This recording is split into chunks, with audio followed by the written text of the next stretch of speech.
Hi and welcome to this Red Hat whiteboard video. I'm Sophie Watson, I'm a data scientist at Red Hat, and I'm here today with my colleague William Benton, who leads a team of data scientists and software developers. So today we're going to talk about why OpenShift is great for data science and machine learning and deploying intelligent applications. Will and I both use machine learning in our daily work, and OpenShift really helps us with that. But before I drill down into why that is, Will, perhaps you could tell us what an intelligent application is. Sure thing. Thanks, Sophie.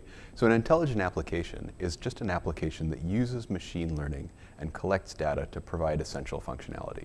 So the intelligent application, actually you have to manage compute, storage, and application components in one place. You have to manage predictive model components along with the other microservices that are going in the application.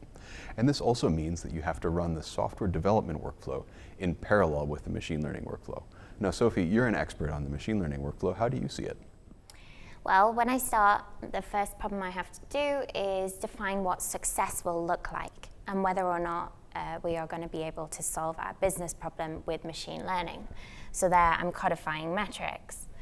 From there we can go ahead and collect some data. We might have to clean that data and get it into a nice format.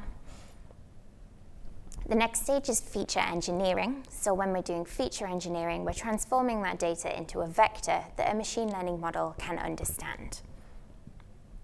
Once I've done that, I can go ahead and train a machine learning model. And once that model's trained, we're going to have to check how it's working on data that it hasn't seen before, that it wasn't trained on, compared to data that it is. And this is known as model validation. Now, in order to do this, I need to manage both data at rest and data in motion. So like Ceph and AMQ streams. Exactly, and OpenShift makes it really easy to manage both of these. And in fact, we have a community project sponsored by Red Hat known as the Open Data Hub, which contains an operator for a one-click deployment of both Ceph and AMQ streams. And that also has the environment you like to work in, right? Right, so I like to do a lot of work in interactive notebooks, and when I deploy the Open Data Hub, I also get a Jupyter Hub environment. So in this interactive environment, I can do things like feature engineering and model training and really test what I'm doing. So when you're training a model, though, the end result of that is just a function that takes data and makes predictions, right, based on what you've learned about the data? That's true, and so once we've trained this model, we can then go ahead and put it into production.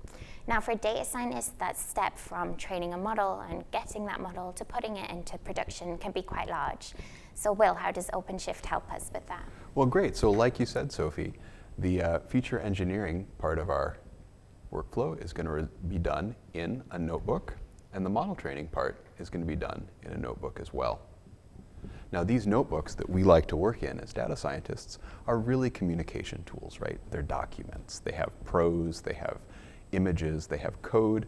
They're not really great software artifacts. It's not something you could just put into your IDE and compile. Right. Now, what we can do, though, is we can lean on OpenShift and CI/CD pipelines and source-to-image builds and say, I want to have something that extracts the feature engineering code from the feature engineering notebooks and extracts the model training code from the model training notebooks so that we can combine these services together in a pipeline that we use to train our machine learning model in production by going from raw data to features, from features to our model training algorithm, and then produce a model. And then we're going to combine these components in a different way in production, in a service that takes data where we don't know what kind of thing it is. We pass it in to our feature engineering code. We take those feature vectors and send them off to our published model, and then we get back a prediction about what kind of thing we've actually seen. Great. So as a data scientist, I can't wash my hands of the model there. It's still my job to check that it's working well once I put it into production. Right. So conventional software artifacts often, if we're lucky, break in ways that are obvious, right? It won't compile, it will fail a unit test, it will crash in production.